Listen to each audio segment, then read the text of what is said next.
Welcome to This Explainer. Today, we're diving into one of humanity's absolute greatest unsolved puzzles, hidden away right in the arid desert plains of southern Peru. For nearly a century, scientists, historians, and travelers have been completely captivated by this enormous canvas of ancient art that is literally etched directly into the earth.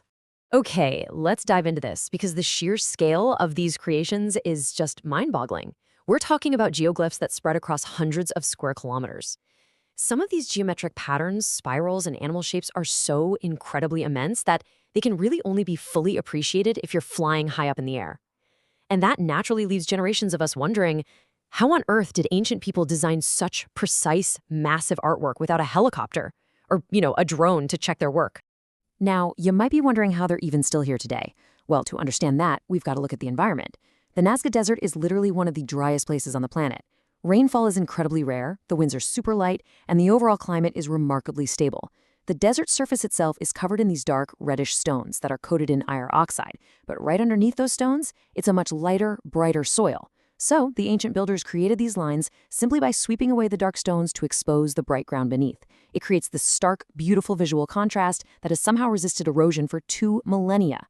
And just look at what they drew on this giant canvas. There are dozens of recognizable creatures out there. We've got a spider, a condor, a whale, and a hummingbird. There's even this super mysterious human-like figure that everyone nicknames the astronaut because, well, it has this highly unusual, almost sci-fi appearance. And keep in mind, some of these animal figures stretch more than 100 meters in length. To put that into perspective, that's roughly the size of an entire football field.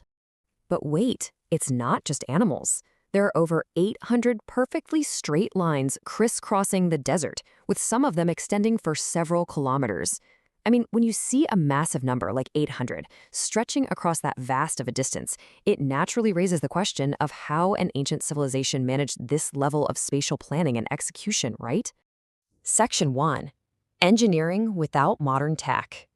Now, what's really interesting about this slide is how the methodical detective work reveals these geoglyphs were actually built by the Nazca culture between 200 BCE and 600 CE, so way before the Inca Empire. And honestly, the brilliant simplicity of their engineering is what truly stands out here. People so often assume that without aircraft this was just impossible, but experimental archaeologists have totally proven otherwise. The Nazca builders used remarkably simple surveying techniques. They took small designs and literally just scaled them up using wooden stakes, ropes, and measuring cords. And we actually know this for sure because excavations have uncovered those exact wooden stakes left behind at the sites. They simply planned, measured, and removed the dark stones. It took immense patience and teamwork, but absolutely no advanced technology. And this really shouldn't be surprising when you realize who we're dealing with here. The Nazca people weren't primitive. They were highly skilled engineers, farmers, and potters who completely mastered a brutally harsh environment. They developed these incredibly sophisticated underground aqueduct systems, called puquios, which allowed them to tap directly into groundwater for their agriculture. They were just unbelievably resourceful. Understanding this extreme contrast is vital to understanding their motives. On one hand, they lived with absolute extreme drought. On the other, they somehow achieved a thriving agricultural abundance, complete with vibrant textiles and ceramics that were just packed with visual symbolism. They didn't just survive the desert, they integrated their rich artistic expression right into it. And this deep reliance on nature and agriculture directly hints at why the lines were made in the first place. Section 2. Myths, Stars, and Aliens. So, when aviation became super common in the mid-20th century and pilots finally saw the full, astonishing complexity of these shapes from the sky, wild fringe theories absolutely took off. But if we look at it, the archaeological evidence quickly grounds those theories. Books and TV shows claimed these were extraterrestrial landing strips, but practically speaking, the terrain is way too uneven, rough, and fragile to ever function as an actual runway. Then there was the really popular theory of perfect astronomical calendars. A mathematician named Maria Reich devoted her entire life to studying the lines and thankfully brought crucial international attention to preserving the site, arguing they marked solstices and star positions. However, modern statistical studies have actually shown that most of the lines do not consistently match up with celestial events. Astronomy might have played a small role, sure, but it definitely wasn't the main blueprint. Section 3. Water, Rituals, and Gods. So, the crucial point is, if it wasn't aliens or a giant star map, what was it? Well, everything points back to the absolute lifeblood of the Nazca culture, water.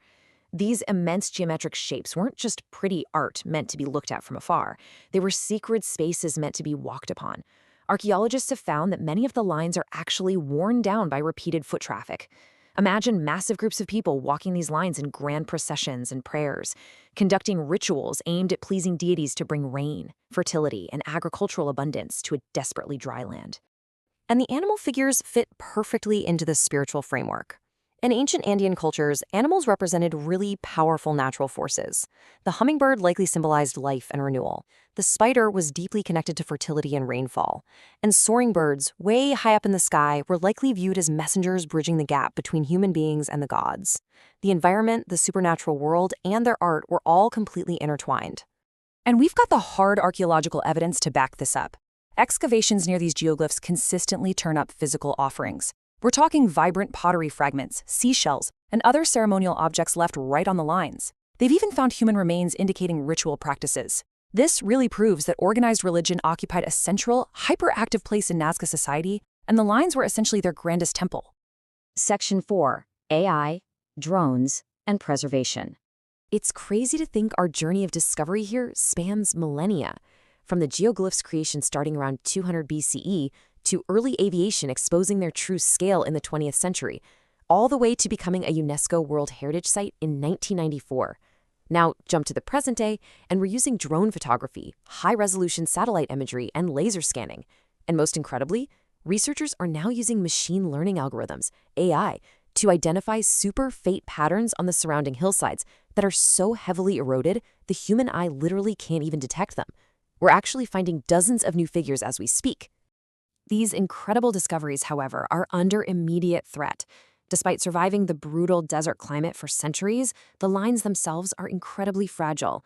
Modern human development, mining, unmanaged tourism, and accidental damage are massive, massive risks today. Want to know the most shocking fact?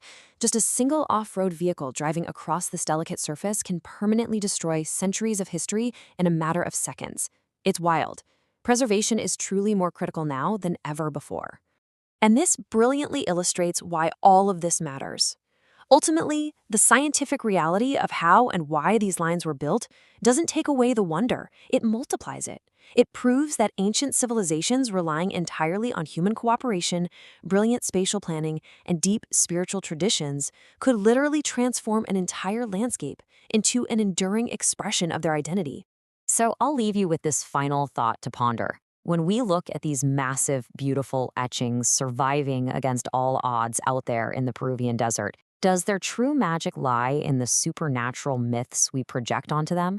Or does it lie in the boundless ingenuity and cooperation of the human beings who walked them 2,000 years ago?